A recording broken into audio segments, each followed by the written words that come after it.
Good morning, everyone. My name is Matt. You might not recognize me this morning because I am wearing a shirt.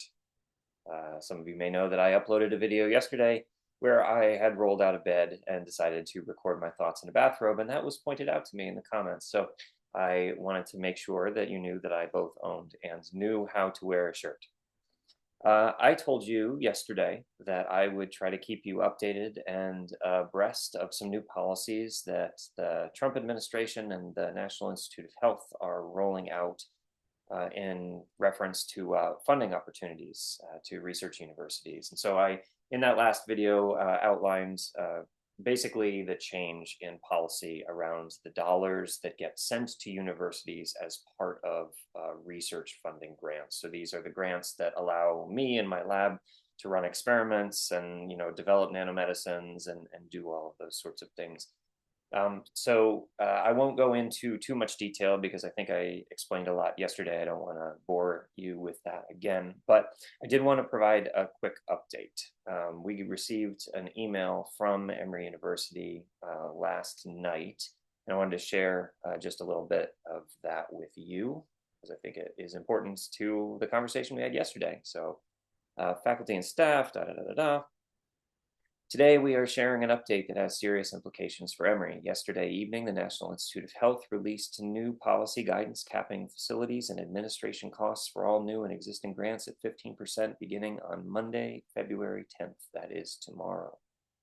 For Emory, this cap represents a roughly $140 million decrease in NIH funding annually. F&A funding is essential to our research enterprise. Every life-changing breakthrough we pursue, from cures for diseases to the discovery of new medicines, is made possible by the laboratory infrastructure, research security, information technology, and state-of-the-art equipment that F&A funding provides. To put it simply, this development could affect nearly every academic unit at Emory, with both immediate and long-term consequences for our scientific research, clinical trials, patient care, and other academic pursuits. When combined with other recent guidance and other potential federal policy changes that may be focused on higher education, the risks to Emory and indeed to all leading research universities are compounded. Yeah, let's leave it there.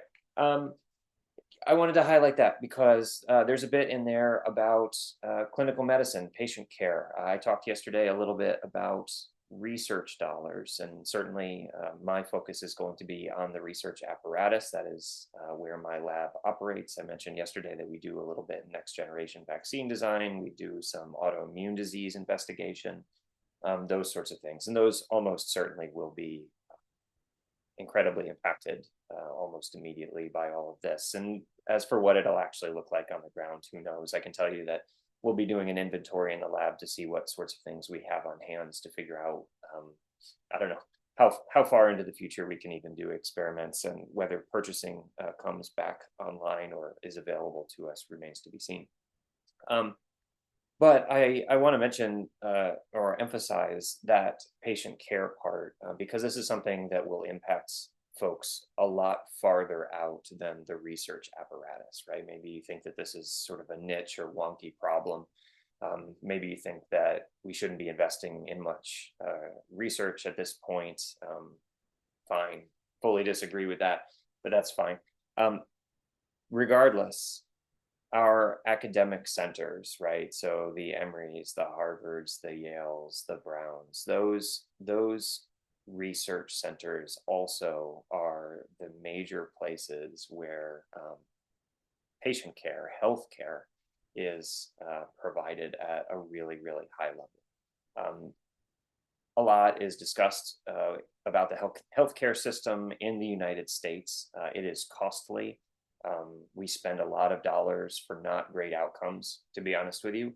But one place where healthcare really excels in the United States is top-end care, right? The treatment of rare diseases and pushing through cutting-edge therapeutics, right? That is a place where the United States healthcare system really shines.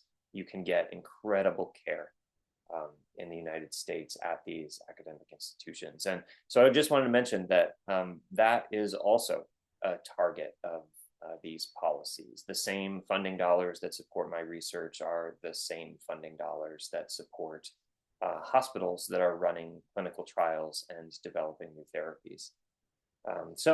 If you thought that this was going to sort of impact maybe a few of your scientist friends, I'm sorry to say that it's going to be much broader than that. I wanted to sort of close with something that I did. I think the folks that are making these policies have a tendency to trust AI and technology a little bit more than the people on the ground that I would argue know a little bit more about what they're talking about when it comes to this sort of policy making. So anyway, I went to ChatGPT and asked, what is the likely outcome of cutting indirects to 15% for R1 research institutions? And I won't get into all the details of all the stuff that it spits out, although it was interesting. Recommends that you do it. But I'll just skip to the summary here. Bottom line, this would be devastating for R1 institutions. Cutting indirects to 15% would force universities to dramatically reduce their research footprint, shifting financial burdens to PIs, that's me, reducing early career opportunities, also me, and potentially harming US research competitiveness. While it might seem like a cost-saving measure on the surface, it would undermine the very foundation of federally funded academic research in the US. And yeah, I think that that's pretty right on. So I guess we'll leave it there for today. I will continue uploading these as stuff develops. I don't know if anybody will watch them, but it makes me feel like I'm at least contributing to the information space out there. So if you find this at all useful, please feel free to share it around, and I will see you next time. Enjoy the Super Bowl today. Take care.